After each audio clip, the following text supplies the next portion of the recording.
ओम नमो भगवते वासुदेवाय। ओम नमो भगवते वासुदेवाय। ओम नमो भगवते वासुदेवाय। नारायण नमस्कृत्य नरं चैव नरोत्तमं देवीं सरस्वतीं व्यासं ततो जयमुदीरये। नष्टप्रायेषु भद्रेषु नित्यं भागवत सेवया भगवती उत्तम श्लोके भक्तिर्भवती नैष्टिकी। श्रवणतां स्वकथा कृष्ण पुण्यश्रवण कीर्तनः हृदयन्तस्थो हि बभद्राणि विधुनोति सुहित सताम्। कृष्णाय वासुदेवाय देवकी नंदनाय च नंदगोपकुमाराय गोविंदाय नमो नमः। जय श्री कृष्ण चैतन्य प्रभु नित्यानंद श्री अद्वैत गदाधर श्रीवासादि गौर भक्त वृंद। हरे कृष्णा कृष्णा कृष्णा हरे हरे, हरे राम राम राम हरे हरे। हरे कृष्णा कृष्णा कृष्णा हरे हरे, हरे राम राम राम हरे हरे। हरे कृष्णा कृष्णा कृष्णा हरे हरे, हरे राम राम राम हरे हरे। हरे कृष्णा। सबका स्वागत है प्रातःकालीन श्रीमद् भागवतम के सत्र में। और कल हम लोगों ने कहाँ कहाँ से किया, कोई बताएगा? 30 से किया ना? 30, 31, 32, 33, 34, 35, राइट? की कोई डिफरेंस है? इतना ही किया मेरे ख्याल से हमने। तो 2 मिनट में रिवीजन करते। 30 नंबर श्लोक में कहते हैं, जब दोनों ब्रह्मास्त्र की किरणें मिल गई तो सूर्य के गोले के समान अग्नि की एक बृहद चक्र ने समस्त बाह्य अंतरिक्ष तथा लोकों के संपूर्ण गगन मंडल को आवृत कर लिया। फिर 31 में कहते हैं, उन अस्त्रों की सम्मिलित अग्नि से तीनों लोकों के सभी मनुष्य बुरी तरह झुलस गए। सभी मनुष्यों को प्रलय के समान लगने वाली संवर्तक अग्नि का स्मरण हो आया। है ना? हर लोक में मनुष्य हैं, ये ध्यान रखना है। फिर 32 में कहते हैं, इस प्रकार जन सामान्य में फैली हड़बड़ी एवं ग्रहों के आसन्न विनाश को देखकर अर्जुन ने भगवान श्री कृष्ण की इच्छा अनुसार तुरंत ही दोनों अस्त्रों का निवारण कर दिया। अर्जुन ने दोनों अस्त्रों को वापस बुला लिया, एक तो खुद का छोड़ा हुआ और एक जो है जो अश्वत्थामा ने छोड़ा था, उन दोनों को वापस बुला लिया। फिर 33 में कहते हैं, तांबे के दो लाल तप्त गोलों के समान क्रोध से प्रज्वलित आंखों वाले अर्जुन ने अत्यंत दक्षता पूर्वक गौतमी के पुत्र को बंदी बना लिया और उसे रस्सियों से पशु की तरह बांध लिया। और 34 में कहते हैं, अश्वत्थामा को बांध लेने के पश्चात अर्जुन उसे सेना के पड़ाव की ओर ले जाना रहा था कि अपने कमल नेत्र से देखते हुए भगवान श्री कृष्ण ने क्रुद्ध अर्जुन से इस प्रकार कहा। तो हमने कल यहाँ तक पढ़ा था, है ना? और 35 से मैंने बताया था 5 श्लोकों में, 35, 36, 37, 38, 39, इन 5 श्लोकों में भगवान कहेंगे अश्वत्थामा से, भगवान उसको प्रेरणा देंगे कि तू इसका वध कर दे, लेकिन वो वध करता नहीं। भगवान उसको जो है उकसाते हैं कि तुम इसको मार दो, और तर्क भी देते हैं भगवान, अलग अलग तर्क देते हैं। हम वही आज पढ़ने वाले हैं, क्या तर्क देते हैं भगवान। तो अलग अलग तर्क देते हैं कि ये अश्वत्थामा जो है ना, इसको मार देना ही उचित है। लेकिन यहाँ पे ना ट्विस्ट होने वाला है, अर्जुन फिलहाल तो उनकी बात नहीं मानने वाले हैं। देखो, भगवान की भी बात काट रहे हैं अर्जुन, तो क्यों काट रहे हैं, क्या हो रहा है, हम चलो देखते हैं, समझते हैं आज की इस चर्चा में। ठीक है, तो प्रवेश करते हैं सत्र में। मैं शेयर करता हूँ स्क्रीन। 35, राइट?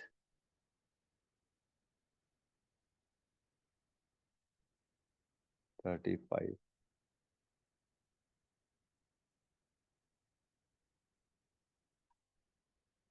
क्लियर है सबको? जी प्रभु जी। श्लोक नंबर 35। मैनम पार्थ अर्हसि त्रातुम नैनं पार्थ अर्हसि त्रातुम्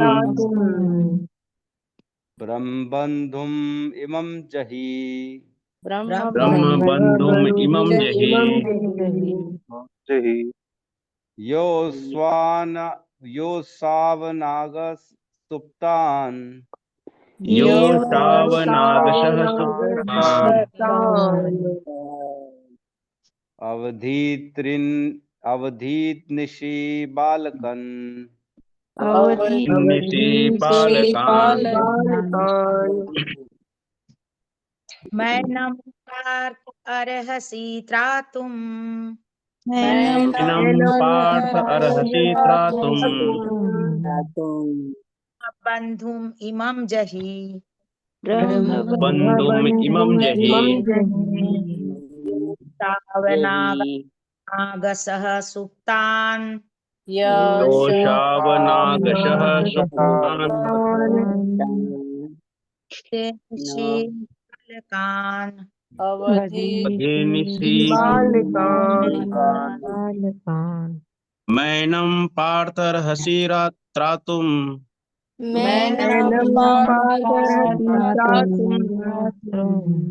ब्रह्म बन्धुम् इमं जहि योषावनागसः सुप्तान्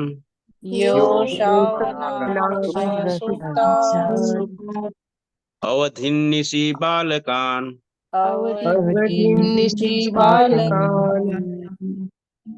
अनुवाद। भगवान श्री कृष्ण ने कहा, हे अर्जुन, इस ब्रह्म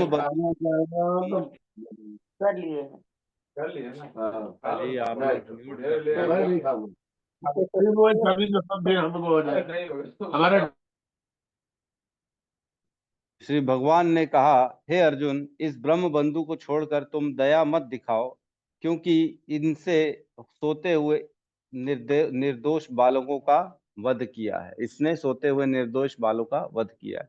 ओम अज्ञानतिमिरन्धस्य ज्ञानांजन शलाकया चक्षुरुन्मीलितं येन तस्मै श्री गुरुवे नमः। श्री चैतन्य मनोभीष्टं स्थापितं येन भूतले स्वयं रूप कदा मह्यं ददाति स्वपदान्तिकम्। वन्देऽहं श्रीगुरु श्रीयुतपदकमलं श्रीगुरून् वैष्णवांश्च श्रीरूपं सागरजातं सहगण रघुनाथान्वितं तं सजीवं साद्वैतं सावधूतं परिजनसहितं कृष्ण चैतन्य देवं श्री राधा कृष्ण पादान् सहगण ललिता श्री विशाखान्वितांश्च। हे कृष्ण करुणा सिंधु दीनबंधु जगतपते गोपेश गोपिका कांत राधा कांत नमस्तुते। तप्त कांचन गौरांगी राधे वृंदावनेश्वरी वृषभानुसुते देवी प्रणमामि हरिप्रिये। वाञ्छाकल्पतरुभ्यश्च कृपा सिन्धुभ्य एव च पतितानां पावनेभ्यो वैष्णवेभ्यो नमो नमः। नमो विष्णुपादाय कृष्णपृष्ठाय भूतले श्रीमते भक्तिवेदांत स्वामीति नामिने। नमस्ते सरस्वती देवे गौरवाणी प्रचारिणे निर्विशेष शून्यवादी पाश्चात्य देशतारिणे। जय श्री कृष्ण चैतन्य प्रभु नित्यानंद श्री अद्वैत गदाधर श्रीवासादि गौर भक्त वृंद। हरे कृष्णा कृष्णा कृष्णा हरे हरे, हरे राम राम राम हरे हरे कृष्णा। तो अभी 35 नंबर श्लोक में अब भगवान कह रहे हैं, हे अर्जुन, इस ब्रह्म बंधु को छोड़कर तुम दया मत दिखलाओ, क्योंकि इसने सोते हुए निर्दोष बालकों का वध किया है। हरे कृष्णा प्रभु जी, हरे कृष्णा। तो अभी जो है यहाँ पे भगवान बता रहे हैं कि आतताई है ये। हमने पहले भी चर्चा करी, 6 जो काम करता है उसको आतताई कहते हैं, है ना। जो घर में अग्नि लगाता है, जो शस्त्रों से वार करता है, जो धन चुराता है, संपत्ति चुराता है, जो स्त्री चुराता है, और क्या करता है, और किसी को याद है?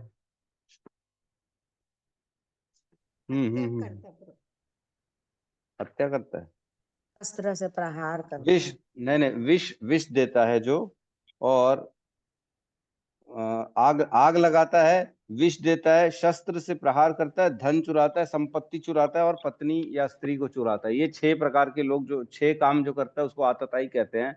और कहा गया, एक श्लोक आता है, आतताई नाम आयंतम हन्यद एव अविचारणम अविचार्येन, है ना। मतलब आतताई अगर सामने दिख जाए तो अविचार बिना विचार किए उसको मार दो बिना विचार किए, सोचो मत और मर्डर कर दो उसका। अनुवाद है, आतताई को के आ जाने पर उसका बिना विचार किए वध कर देना चाहिए। तो जो अग्नि लगाता है, जो जो विष देता है, जो धन चुराता है, जो संपत्ति चुराता है, जो स्त्री चुराता है, ये जो शस्त्र से वार करता है, उसको बिना सोचे समझे वध कर देना चाहिए। अगर ऐसा करेंगे तो सब भक्त लोग जेल चले जाएंगे। हमारे इंडियन पेनल कोड में ऐसा लॉ नहीं है कि आप किसी को भी मार सकते हो, लेकिन धर्म में है। धर्म जो है वो कहता है कि मार सकते हो आप। देखो यही परेशानी है। धर्म के विरुद्ध अगर इंडियन लॉ कोड बना देंगे, कानून बना देंगे, तो धीरे धीरे धर्म लुप्त होना चालू हो जाएगा। और जो दिख भी रहा है, हम ये सब महसूस कर सकते हैं कि कैसे लोग अधर्मी बनते जा रहे, कैसे लोग भगवान विहीन होते जा रहे, संसार भगवान के जो है पूरा का पूरा त्यागते जा रहे हैं। कोई किसी को भगवान की चिंता नहीं। क्यों? क्योंकि हमने एज पर शास्त्र अपने नियमों को नहीं बनाया। शास्त्र में जो लिखा है उसको सबको रिजेक्ट कर दिया।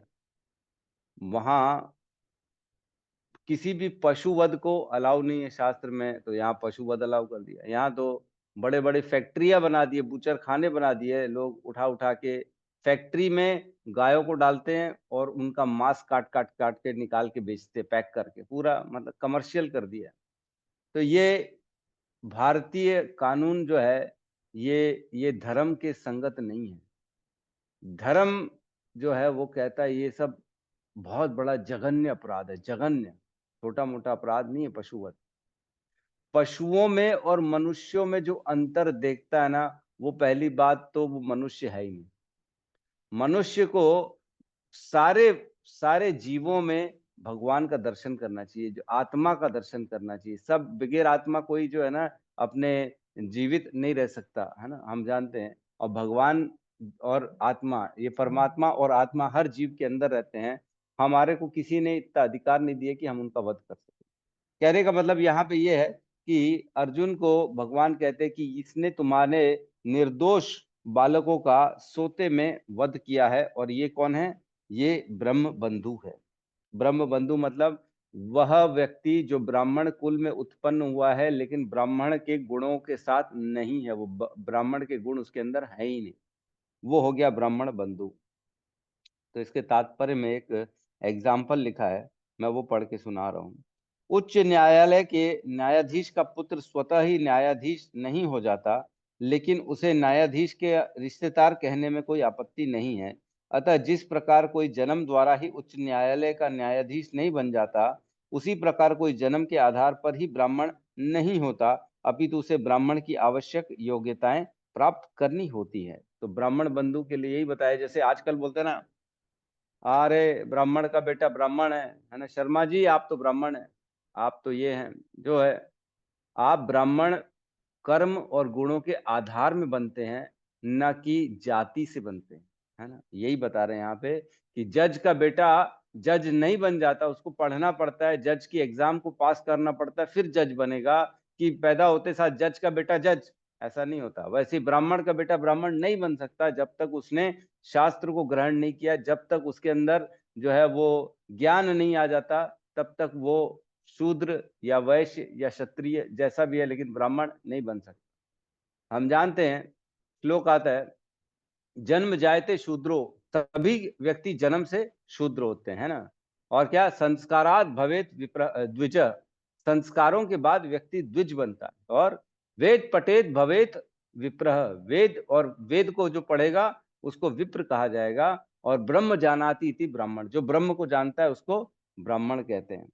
हमारे भगवत गीता में एक श्लोक आता है 18.42, इसमें ब्राह्मण के कर्तव्य हैं वो बताते हैं। अगर इसमें किसी में ये ब्राह्मण के गुण हैं तो वो ब्राह्मण है, अदरवाइज ब्राह्मण नहीं है ना। 18.42 इसमें कहते हैं, शमो दमस्तपः शौचम शांतिरार्जवम एव च ज्ञानम विज्ञानम आस्तिक्यम ब्रह्म कर्म स्वभावजम।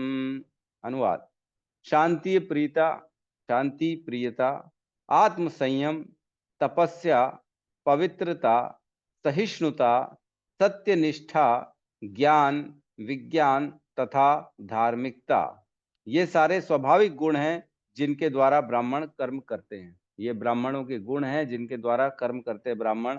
अगर ये गुण है आपके अंदर तो आप ब्राह्मण है। अगर आपके अंदर ये गुण नहीं है तो यू आर नॉट अ ब्राह्मण, यू आर ब्राह्मण बंधु। ठीक है।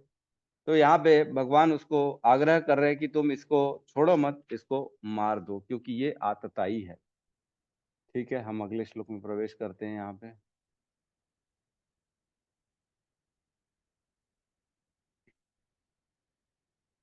थर्टी सिक्स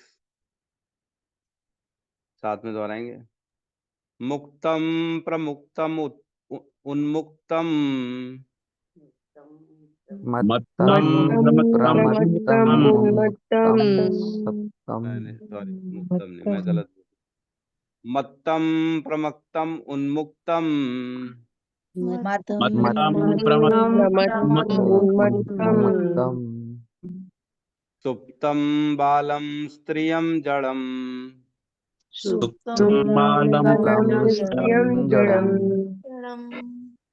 प्रपन्नम वीरथम भीतम प्रपन्नं वीरतं भीतं नारिम रिपुम हन्ति धर्मवेत् रिपुं हन्ति धर्मवेत् हरे कृष्ण मत्तम मत- प्रपत्तम मत्तम बोलिए माता जी, आप बोलिए। बोलिए। ये प्रभु जी कोई बात बोलिए, मैं बाद में बोल। अनिल प्रभु बोलिए आप। यस प्रभु जी। मत्तम प्रमत्तम उन्मत्तम मत्तम प्रमत्तम उन्मत्तम सुप्तम बालम त्रिजडम सुप्तं बालं जडम् प्रपन्नम वीरथम भीतम प्रपन्नं वीरतं भीतं नारीपुं हन्ति धर्मवीत् रिपुं हन्ति धर्मवेत् मत्तम प्रमत्तम उन्मत्तम प्रमत्तम सुप्तम जड़म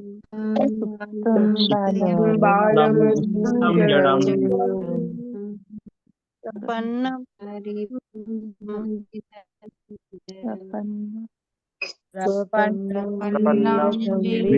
भीतं नारिपुं हन्ति धर्मवीत रिपुं हन्ति धर्मवेत् अनुवाद। जो मनुष्य धर्म के सिद्धांतों को जानता है वह ऐसे शत्रु का वध नहीं करता जो असावधान, नशे में उन्मुक्त, मनोरोगी, सोया हुआ, डरा हुआ या रथ विहीन हो। न ही वह किसी बालक, स्त्री, मूढ़ प्राणी अथवा शरणागत जीव का वध करता है। तो यहाँ पे भगवान जो है, कृष्ण भगवान अर्जुन को ज्ञान दे रहे हैं कि हमको किसका वध नहीं करना चाहिए, है ना। तो बता रहे हैं मत्तम प्रमुक्तम उन्मुक्तम। मत्तम मीन्स जो है चिंता रहित, जो अपने असावधान रहे, है ना। कोई अपने ही काम में लगा हुआ है और आप जाके पीछे से उसका वध कर दो, ये तो ठीक नहीं है ना।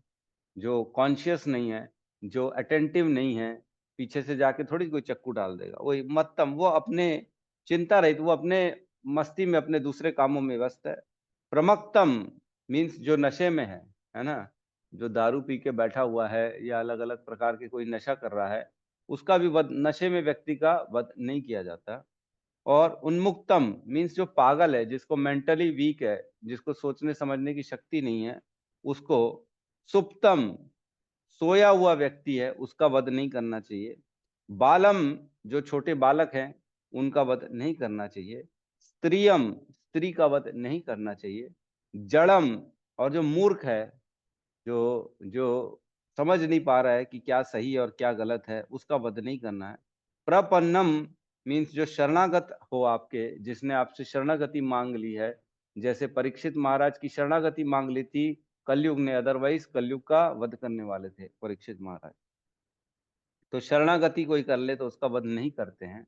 और वीरथम की रथ के बिना, वीरथम मतलब रथ से जो गिर पड़ा हो, उसका वध नहीं करना चाहिए। और भीतम जो भयभीत हो, बहुत ज्यादा डरा हुआ हो, जो बहुत कांप रहा हो, उससे क्या वध करोगे आप। वैसे ही न रिपुम हंति धर्मविद, ये धर्म कहता है, धर्म के नियमों के अनुसार इनका वध नहीं करना चाहिए। तो भगवान देखो उसको हर तरह से अर्जुन को कन्विंस कर रहे हैं कि इसका तुम वध करो। अश्वत्थामा वध करने के लायक है। ये 10 जो है 10 प्रकार के लोग यहाँ पे बताए गए हैं जिनका वध नहीं करना चाहिए, और अश्वत्थामा इन 10 में नहीं आता है ना। न वो मत्तम है, न प्रमत्तम है, न उन्मुक्तम है, न सुप्तम है, न बालम है, न स्त्रियम है, न जड़म है, न प्रपन्नम है, न वीरथम है, न भीतम है। कुछ भी नहीं है, इसलिए हम उसका वध कर सकते हैं। यहाँ पे यही कह रहे हैं। तो धर्म के हिसाब से इसे मारना चाहिए, ये बता रहे भगवान। यहाँ पे कृष्ण उसको उकसा रहे हैं, एक्चुअल में उकसा रहे हैं। ठीक है, तो इसमें लास्ट की 2 लाइन है तात्पर्य की, वो पढ़ रहा हूं मैं। युद्ध पापों से रहित धार्मिक नियमों के आधार पर लड़े जाते हैं। युद्ध जो होता है वो पाप के लिए नहीं किया जाता, धर्म के लिए युद्ध किया जाता है और नियमों के अनुसार लड़ा जाता है युद्ध, ये बता रहे हैं। और कह रहे हैं धार्मिक सिद्धांतों के अनुसार की गई हिंसा तथा कथित अहिंसा से कहीं श्रेष्ठतर होती है। तो बहुत इंपॉर्टेंट चीज कह रहे हैं यहाँ पे प्रभुपाद कि धार्मिक सिद्धांतों में की हुई हिंसा तथा कथित अहिंसा से कहीं श्रेष्ठतर होती है। ये लाइन को हमको बहुत अच्छे से समझना पड़ेगा कि प्रभुपाद कह रहे हैं कि धर्म के अनुसार किया गया हिंसा वो ज्यादा बेटर है ना कि अहिंसा। अहिंसा जो हमारे महात्मा गांधी ने सिखाया ना, कोई अगर एक गाल पे मारे तो दूसरा गाल भी दिखा दो उसको, मार खाओ तुम और बेवकूफ बनते रहो, अपना शोषण कराते रहो। इसी कारण तो आज हम परेशान हैं, आज इसी कारण तो हमारा धर्म पीछे है, आज इसी कारण तो देवी देवता भगवान की लोग इतनी खिल्ली उड़ाते, मजाक उड़ाते बॉलीवुड। क्यों? क्योंकि हमारे सिद्धांत ही गलत है। हमने धर्म को कभी माना नहीं, हमने कभी वेद पढ़ा नहीं, हमको मालूम ही नहीं क्या सही है क्या गलत है। राइट टू स्पीक, हमारा कॉन्स्टिट्यूशन बोलता है सबको अधिकार है बोलने का। कोई कुछ भी बोल रहा है, ऐसे ऐसे गंदे गंदे बयान आते हैं। नेता मंत्री वो ओवैसी करके पता नहीं कौन है, गंदा गंदा बोलता है, देवी देवता बोलता है, राम है ही नहीं, था ही नहीं, राम कभी था ही नहीं। ये ऐसे ही है, इनको क्या मालूम, इनको तो कुछ खबर ही नहीं है, बेवकूफ कहीं के। तो यहाँ पे अहिंसा ही तो प्रॉब्लम है ना सबसे ज्यादा। जब हम चुप हो जाते हैं ना, तब दूसरे लोग जो है हमारे चुप होने का जो है फायदा उठाते। लेकिन हमको चुप होने के लिए हमारे धर्म ने बोला ही नहीं। ये तो गलत कॉन्स्टिट्यूशन बनाया हुआ है, गलत नियम बना दिया हमारे भारत के, इसलिए हम परेशान। तो जो वेद कहते हैं, जो धर्म कहता है कि ऐसे व्यक्ति को मार देना चाहिए, और सिद्धांत ये कहता है, धर्म ये कहता है कि हमें हिंसा करनी चाहिए ना कि अहिंसा करनी चाहिए। अहिंसा नहीं करनी है। जहां धार्मिक सिद्धांतों का शोषण हो रहा हो, जहां धर्म के खिलाफ हो रहा हो, वहां पे हिंसा जरूरी है, बहुत ज्यादा जरूरी है। ठीक है, तो हिंसा तथा कहित अहिंसा से कहीं श्रेष्ठतर होती है। धर्म की हानि होती है तो ऐसे कार्य को चुपचाप सहन नहीं करना है हमको। ठीक है, तो अगले श्लोक में हम प्रवेश करते हैं 37 में।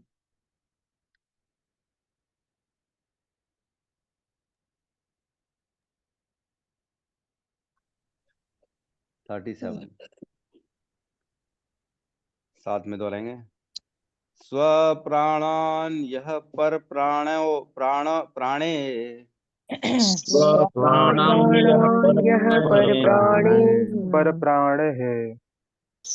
प्रपुष्णात् यत् गृणः खलः प्रपुष्णात्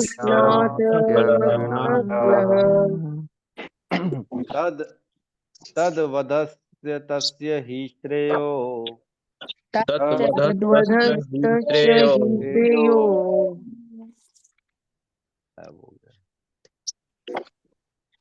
ये दो यद दोषात् यद पुमान यत् दोषात्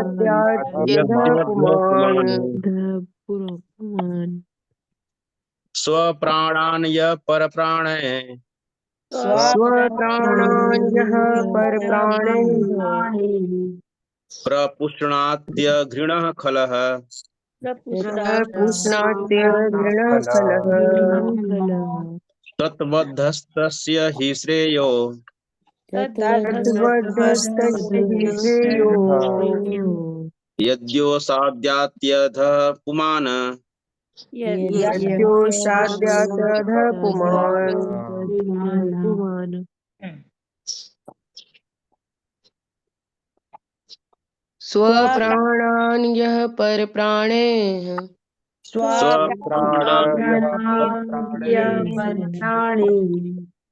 प्रपुष्णात्यघृणः खलः प्रपुष्णात्य घृणः तद्ध्वस्तस्य हि श्रेयो तद्वत्तस्य हि श्रेयो यद्योषाद्यतदः पुमान् यद्योषाद्यतः पुमान्। अनुवाद। ऐसा क्रूर तथा दुष्ट व्यक्ति जो दूसरों के प्राणों की बलि पर पलता है, उसका वध किया जाना उसके लिए ही हितकर है, अन्यथा अपने ही कर्मों से उसकी अधोगति होती है। तो ये श्लोक ना हमको बहुत बड़ा लेसन सिखाने वाला है। ये श्लोक में कह रहे हैं कि जो ऐसा काम करता है, जो किसी के प्राणों को छीनता है, बलि चढ़ाता है, वध करता है, ऐसे व्यक्ति को दंडित करना बहुत ज्यादा जरूरी है ना। कह रहे हैं जो दूसरों के प्राणों की बलि पर पलता है, उसका वध किया जाना उसके लिए ही हितकर है। मतलब ऐसा नहीं है अगर हम उसका वध कर रहे हैं तो ये हमारे लिए हितकर है यह दूसरों के लिए, उसके लिए भी हितकर है। आप लोग कहेंगे प्रभु जी क्या बात कर रहे हो, किसी को मार देंगे और आप बोलोगे कि मैंने उसका ही भला कर दिया, तो ये कैसे मान लेंगे, है ना। कोई गलत काम कर रहा है, सपोज करो आज मटन शॉप वाले लोग हैं, है ना, हम देखते कितने लोग मटन काट रहे हैं, है ना, चिकन काट रहे हैं, तो पशुवध कर रहे हैं। तो ऐसे पशुवध वाले व्यक्ति को क्या मार देना चाहिए और उसमें उसका ही भला है, ये क्या बात कर रहे हो प्रभु। तो यही ट्विस्ट है, आज समझना पड़ेगा हमको इधर पे कि ये क्या कह रहे हैं, है ना। यहाँ पे क्या कहा गया, ऐसा क्या कह रहे हैं, उसका वध किया जाना उसके लिए ही हितकर है, अन्यथा अपने ही कर्मों से उसकी अधोगति होती है। तो मैं बता दूं आपको, पहले क्या होता था, जब राजा का शासन चलता था, तो राजा के शासन में धर्म के अनुसार चलाया जाता था और हर व्यक्ति को उसके कर्मों के आधार पे दंड दिया जाता था, और अगर कोई किसी ने अच्छा काम किया तो उसको पुरस्कार भी दिया जाता। तो दंड क्यों दिया जाता था, तो शास्त्र हमारे बताते हैं कि सपोज करो किसी ने चोरी करी, यहाँ पे, है ना, इस भौतिक संसार में किसी ने चोरी करी और राजा के पास वो केस गया और राजा ने देखा कि हाँ ठीक है इसने चोरी करी है, तो राजा ने दंड दिया कि तुमको 1 साल का कारावास रहेगा और इसका पैसा ब्याज समेत वापस करो। ठीक है, पैसा भी वापस किया और उसने 1 साल कारावास भी कर लिया व्यक्ति ने। तो ऐसा करने से क्या हुआ, जो उसके अंदर जो कर्म के बंधन बने थे ना, जो उसने पाप किया था चोरी करके, वो पाप से वो इसी संसार में मुक्त हो गया, उस कर्म से वो शून्य हो गया। अब उस कर्म का असर उसको ऊपर जाके यमराज के सामने नहीं भुगतना पड़ेगा, क्योंकि वहां इसी में यहाँ पे ही उसने जीरो कर दिया। सपोज करो किसी ने किसी का घर जला दिया, सपोज करो, है ना, एक राजा के शासन में किसी ने किसी का घर जला दिया दुश्मनी के कारण, और राजा ने उसको दंड दिया कि इसको, अब इसने क्योंकि पड़ोसी का घर जला दिया तो जिस हाथ से जलाए उस हाथ को काट दो, ये दंड दिया राजा ने, और राजा के दंड के कारण उसका हाथ काट दिया गया। तो जब हाथ काट दिया गया, इसका मतलब ये हुआ कि वो व्यक्ति जो है, वो उसने जो ये आतताई वाला काम किया है घर जलाने वाला, उस कर्म से वो मुक्त हो गया, क्योंकि राजा ने उसका हाथ काट दिया। अदरवाइज क्या होता, उसको जब ऊपर जाता वो, तो उसको अनेक अनेक वर्षों तक नरकों में जाके रहना पड़ता, और जो उसने कर्म किया उसको भोगना पड़ता। और अगर राजा ने उसका हाथ काट दिया, मतलब वो उस कर्म से मुक्त हो चुका है इसी संसार में, इसी भौतिक संसार में। अब उसके ऊपर वो कर्म का बंधन नहीं रहेगा, और वो ऐसा नहीं हो सकता कि ऊपर जाए और उसको उसी कर्म के ऊपर दोबारा यमराज सजा देंगे, ऐसा नहीं हो। अब वो दूसरे पुण्यवान व्यक्तियों के समान सीधा स्वर्ग जाएगा और वो कर्म से मुक्त हो गया है। हम एक कर्म की बात कर रहे हैं, ऐसा नहीं है। 10 गंदे कर्म करेगा, एक की सजा मिली और बाकी की सजा नहीं मिली, तो ये अलाउड नहीं है।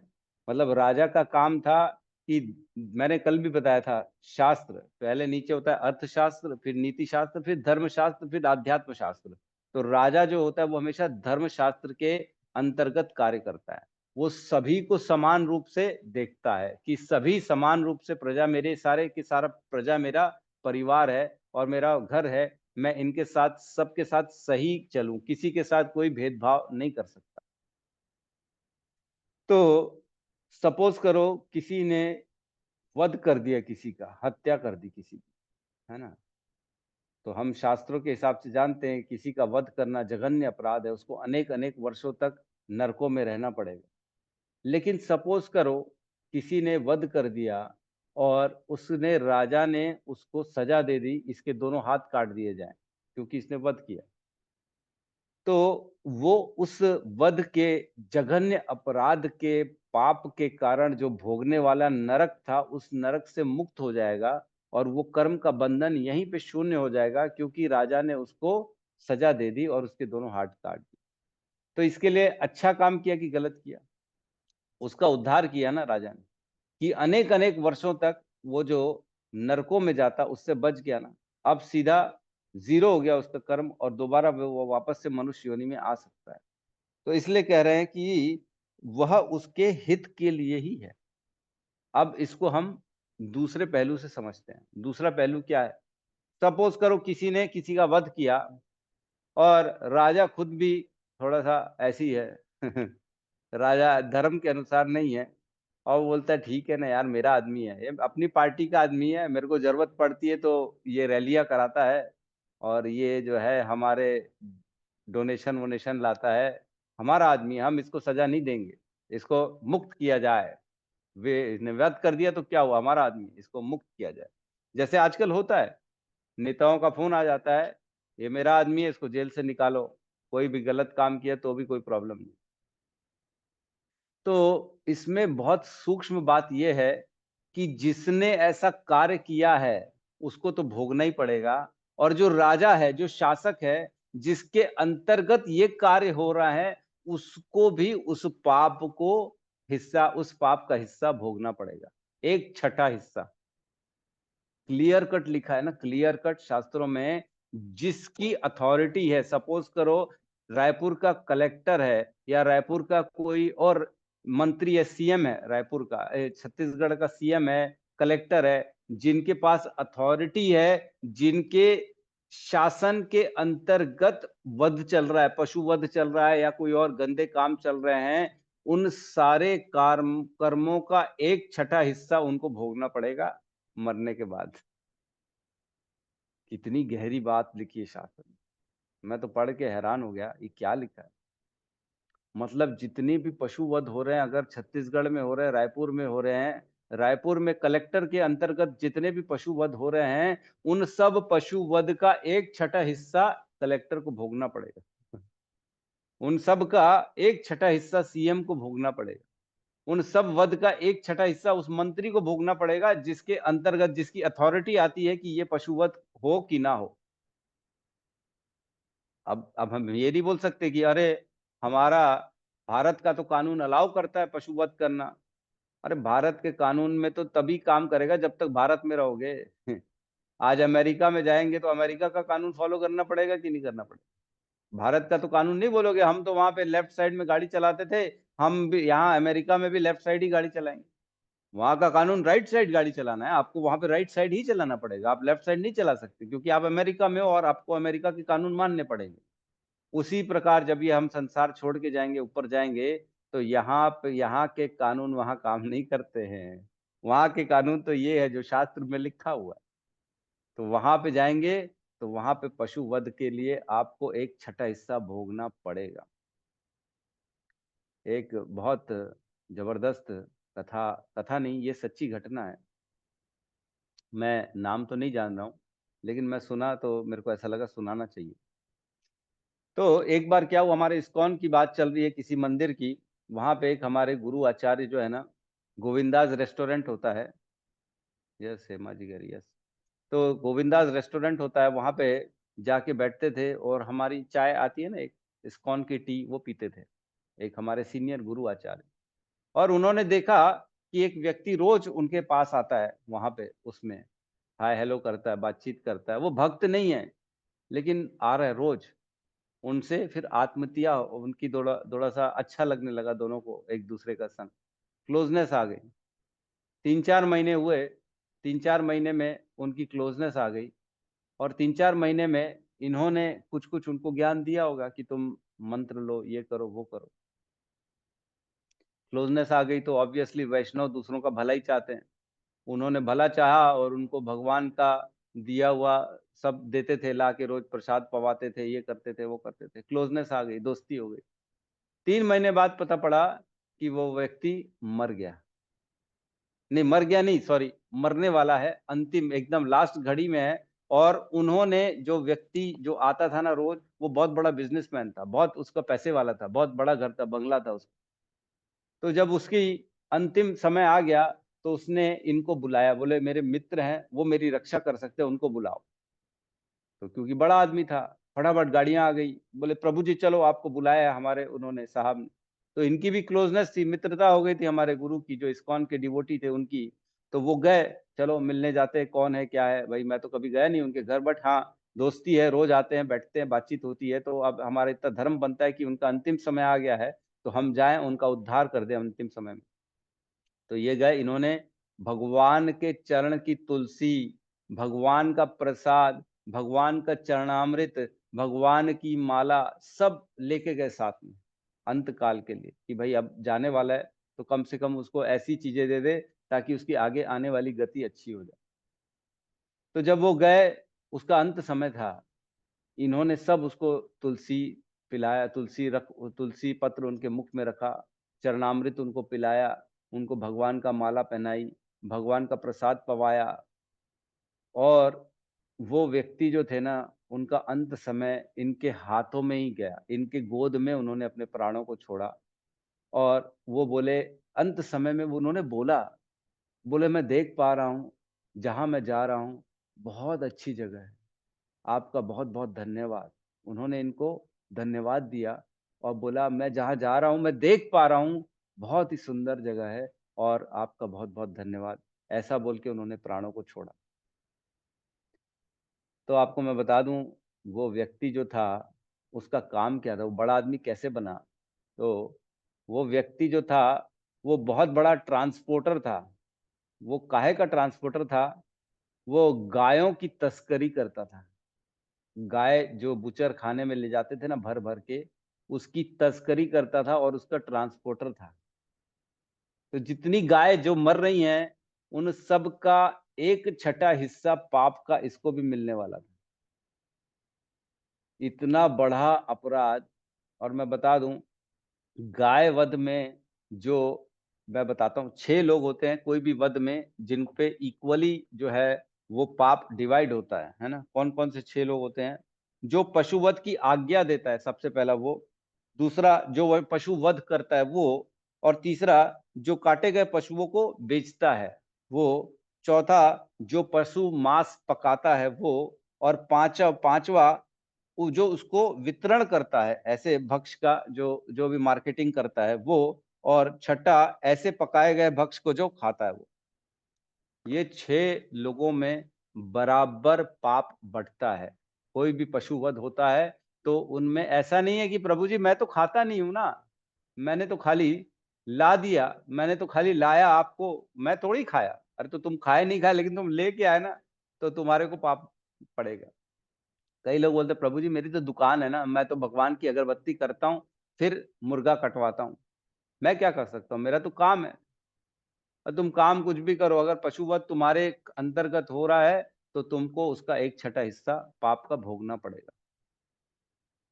और कहते हैं जो गाय का वध होता है, स्पेशली गाय के वध की बात बता दूं, तो गाय का वध जो करता है, जो ये 6 जो उसका जो 6ठा हिस्सा जो मिलता है, वो कहते हैं जो भी गाय के वध में जिसका भी हिस्सा है, जिसने भी उसमें इन्वॉल्व हुआ है, उसको उतने हजार वर्षों तक नरक में रहना पड़ता है जितना गाय की स्किन में रोही होती है। ये मैं नहीं कह रहा, ये शास्त्र कहता है। कितनी रोहें होती होंगी गाय के स्किन में? अनगिनत, अनगिनत। हमारी रोहें कितनी होती है उसी को नहीं गिन सकते हम। करोड़ों में होंगी, अरबों में होंगी, गाय की तो और होंगी। अरबों अरबों हजार साल तक नरक में उसको रहना पड़ेगा जिसने एक गाय का वध किया है। तो जो सोचो, जो पूरा ट्रांसपोर्ट कर रहा है गायों के मांस का, उसका क्या हाल होने वाला होगा। लेकिन अंत काल में उसको एक भक्त ने बचा लिया, अदरवाइज उसकी गति भयंकर खतरनाक होने वाली। कहने का मतलब ये है, पशु वध बचना चाहिए। पशु वध अलाउड नहीं है, कहीं पे भी अलाउड नहीं है ना। तो इसके तात्पर्य में प्रवेश करते थोड़ा सा हम तात्पर्य पढ़ते हैं, बहुत जरूरी है। यहाँ कह रहे हैं राजनीतिक राजनीतिक नैतिकता का तकाजा है कि क्रूर व्यक्ति को नरक जाने से बचाने हेतु उसे प्राण दंड दिया जाए। मतलब कह रहे हैं ये राजनीति जो पॉलिटिक्स है उसका ये काम है कि जिसने क्रूर हत्या करी है, गंदे काम किए, उनको दंड दे, उनको भले फांसी पे चढ़ा दे, उनको भले कोई भी दंड दे, लेकिन दे ताकि वो नरक जाने से बच जाएं। यदि सरकार किसी हत्यारे को प्राण दंड देती है तो अपराधी के लिए यह अच्छा होता है, क्योंकि उसे अगले जन्म में हत्या करने का फल भोगना नहीं पड़ेगा। ऐसे प्राण दंड उस हत्यारे के लिए न्यूनतम संभव दंड है। मतलब उसके दंड को कम कर दिया गया है अगर यहाँ उसको दंड मिल गया है तो। और कह रहे हैं, और स्मृति शास्त्रों में कहा गया है कि जिन्हें राजा द्वारा प्राण के बदले प्राण के आधार पर दंड दिया जाता है वे अपने समस्त पापों से मुक्त हो जाते हैं।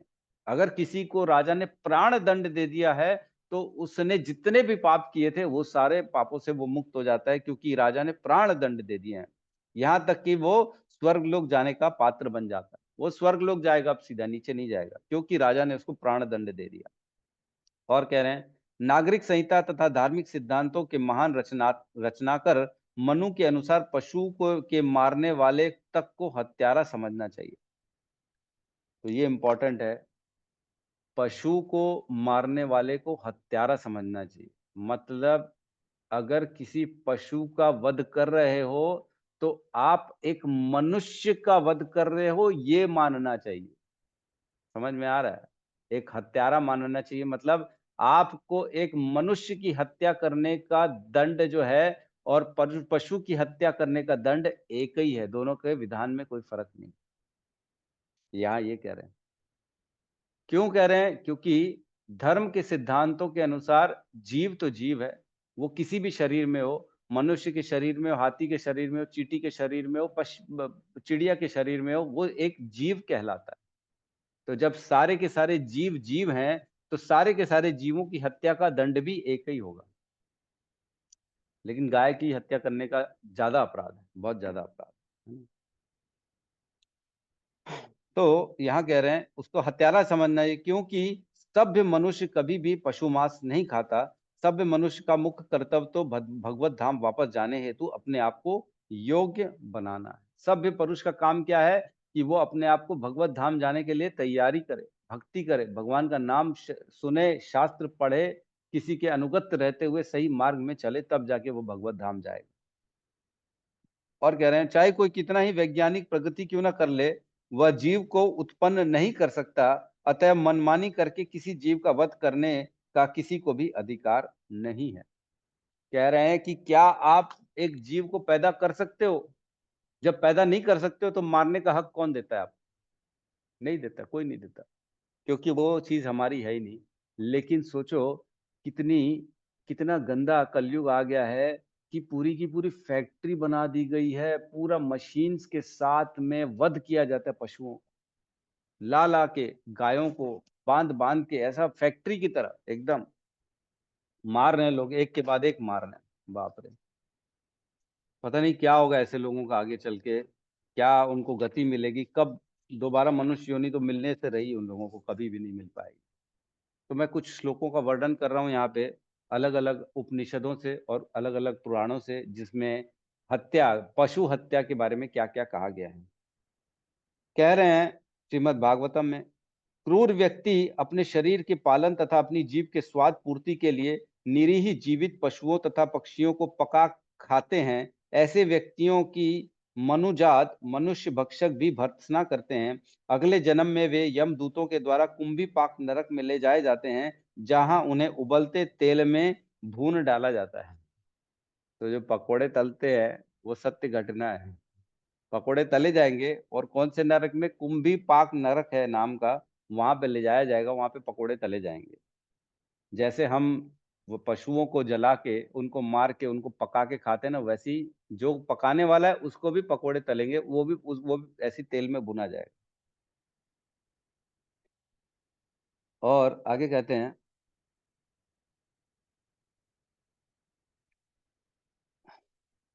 जगत में अपने प्राणों से अधिक प्रिय दूसरी कोई वस्तु नहीं है। इसलिए मनुष्य जैसा अपने ऊपर दया चाहता है, उसी तरह दूसरों पर भी दया करे। ये महाभारत अनुशासन पर्व का है श्लोक। उसमें कह रहे हैं जैसे हमको हमारे प्राण प्रिय होते हैं ना, वैसे ही हर जीव को अपना प्राण प्रिय होता है, चाहे वो सुअर की योनि में हो, चाहे वो मुर्गे की योनि में हो, चाहे बकरे की योनि में हो, चाहे गधे गाय की योनि में क्यों ना हो। उस जीव को जिस शरीर में है उस शरीर से उतना ही प्रेम है जितना हमको आज हमारे इस शरीर से प्रेम है। तो क्या हम अपने आप को अगर कहीं पे ऐसा देखे मनुष्य को काटा जा रहा है, मनुष्य के हाथ काटे जा रहे हैं, पैर काटे जा रहे हैं और पकाया जा रहा है, उनका मांस को निकाल निकाल के, ये देख पाएंगे हम? नहीं देख पाएंगे। जैसे पशुओं के साथ हो रहा है, वैसे ही अगर मनुष्यों के साथ होने लग जाएगा तो क्या होगा। लेकिन अगर ये करेंगे तो एक दिन ऐसा हो जाएगा, क्योंकि कलयुग धीरे धीरे धीरे धीरे हमारे को बढ़ाता चला जाएगा हर चीज में। हमको बचना चाहिए। जिस जैसे हमारा हमारे शरीर प्रिय है, वैसे उनको भी उनका शरीर प्रिय है। आगे कह रहे हैं, स्कंद पुराण का श्लोक है, किंतु जो मनुष्य पाप से मोहित होकर मांस पकाता है, वह उस पशु के शरीर में जितने रोए होते हैं उतने वर्षों तक नरक में निवास करता है। जो भी पशु का वध करता है, उस पशु के शरीर में जितने रोए होते हैं उतने वर्षों तक निवास करता है नरक में। और अगर वो गाय की हत्या करता है, तो गाय की हत्या में वो जितने रोहे हैं उतने 1000 वर्षों तक नरक में उसको रहना पड़ता है। जो दूषित बुद्धि वाले मनुष्य पराये प्राणों से अपने प्राणों का पोषण करते हैं, वे एक कल्प तक नरक भोग कर इस संसार में जन्म लेते हैं और उन्हीं प्राणियों के खाद्य बनते हैं। जिनको मारा था, जिनका हमने वध किया था, अगले बार जब दोबारा संसार में आएंगे तो हमको फिर वो लोग हमारे को भी काटेंगे, हम भी उनके द्वारा हमारा भी वध होगा, ये लिखा है यहाँ। भूख से प्राण निकलकर कंठ तक आ गए हों तो भी मांस नहीं खाना चाहिए। क्या जबरदस्त लाइन लिखी है, एक बार सुनो समझो। लिखा है, भूख से प्राण निकलकर कंठ तक आ जाए। अगर इतनी ज्यादा भूख लगी हो कि अब ऐसा लग रहा है बस प्राण यहाँ पे पड़े हैं, बस किसी भी समय मेरे प्राण निकल जाएंगे, बस मरने वाला हूं मैं, मेरे को कुछ खाना खिला दो, कुछ भी दे दो, इतना ज्यादा भूखा हूं मैं, लिखा है तो भी मांस नहीं खाना चाहिए। क्या हम ऐसा सोच सकते हैं? नहीं सोच। अरे प्रभु जी हम क्या करें, कुछ खाने को मिलता ही नहीं, हम तो खा लेते हैं मांस, क्या करेंगे, मजबूरी है प्रभु जी हमारी, हम क्या कर सकते हैं। ऐसी ऐसी बातें करते लोग। ठीक है। हाँ, और कहते हैं, जो जिसका मांस खाता है वह उसके मांस का खाने वाला कहाता कहाता है।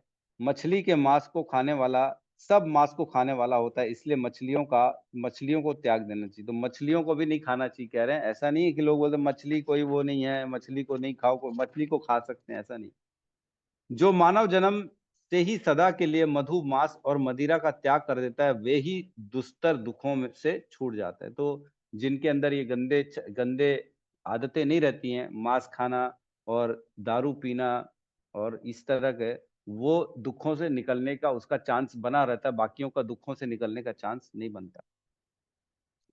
और कह रहे हैं, जो मांस लोभी मूर्ख एवं अधम मनुष्य यज्ञ याग आदि वैदिक मार्गों के नाम पर प्राणियों की हिंसा करते हैं, वह नरकगामी होते हैं।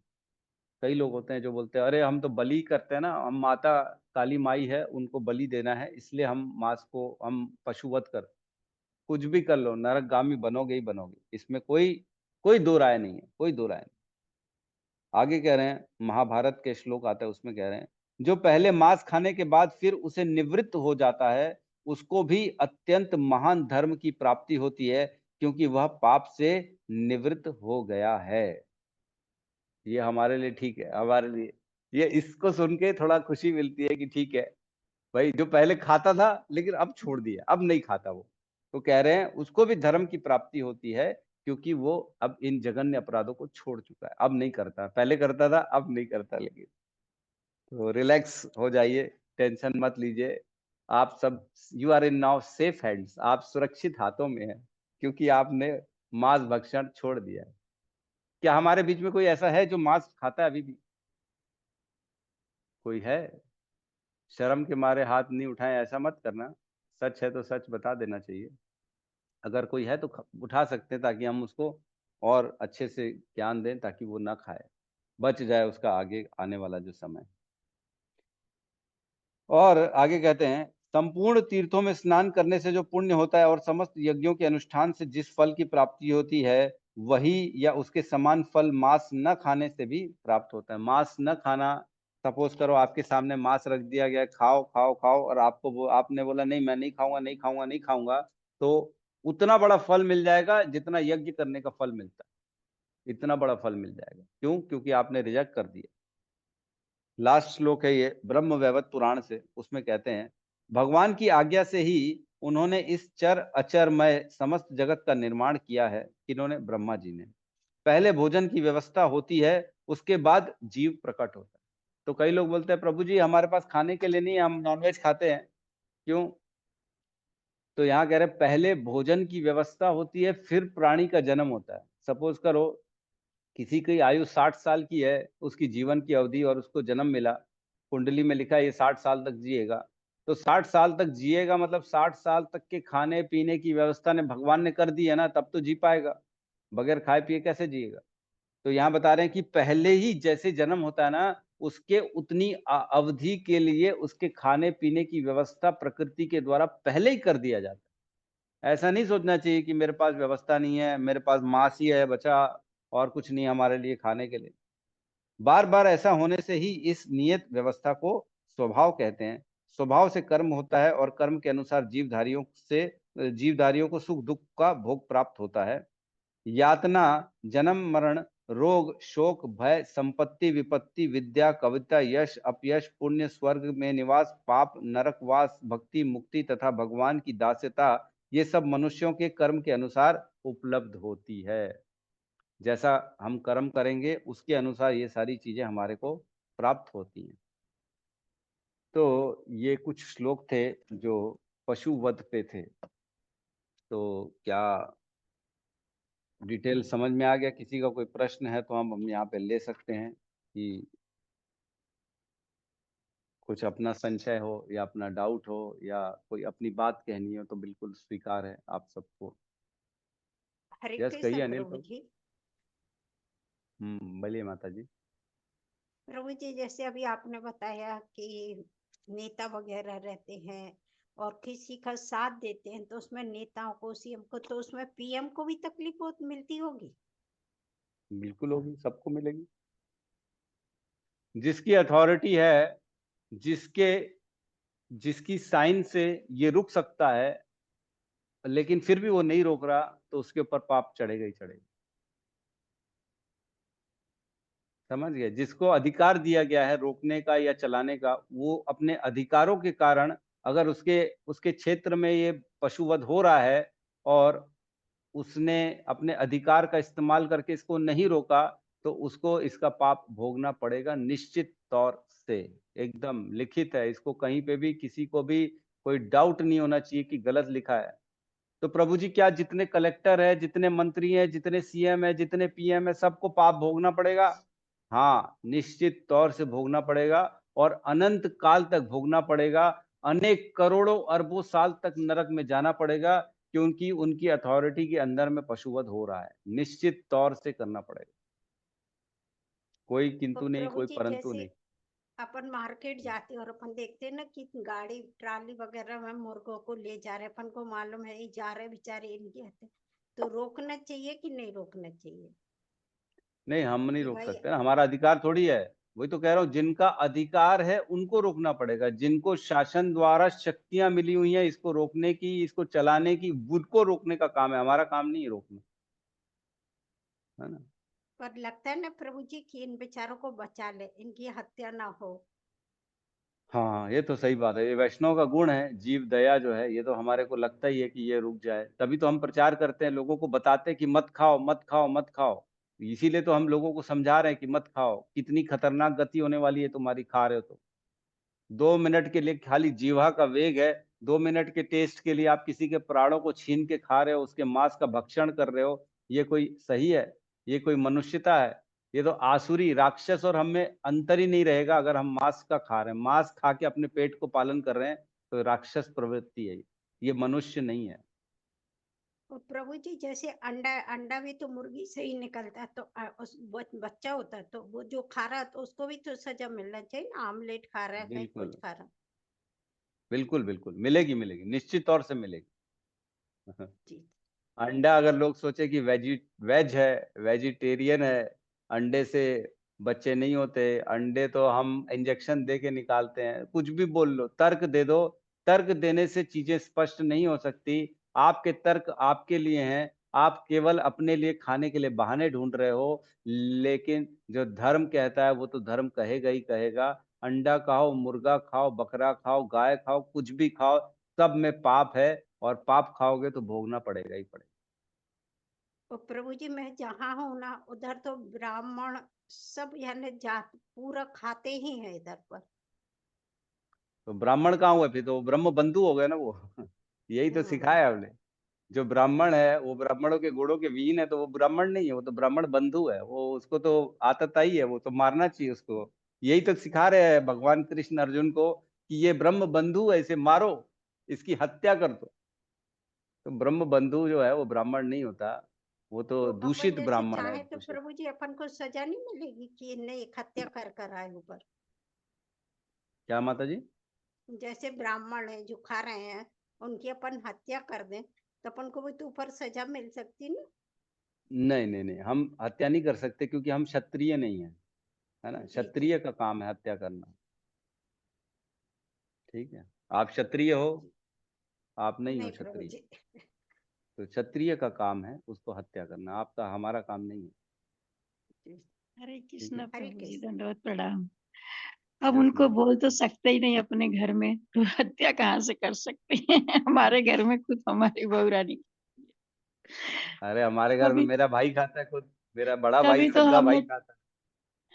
हमने आपसे भी पूछा, तमाल प्रभु जी से पूछा कि भोग कैसे लगाए, तो बोले शुद्धि करके करो आप, उनका कर्म है इनका। प्रभु जी बोले तो कर, हम मना तो कर नहीं सकते प्रभु जी, तो हत्या का तो सवाल ही नहीं उठता। ठीक है, तो हम यहाँ पे क्लास को क्लोज करते हैं। सबका बहुत बहुत धन्यवाद, और सब मिलके हरे कृष्ण महामंत्र का जाप कर लेते हैं।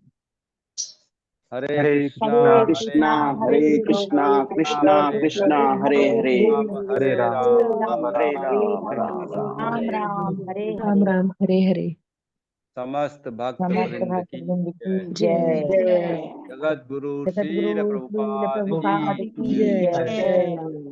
जय गौर प्रेमानंदे हरि हरि हरि हरि बोल। हरि हरि हरि हरि। बोल।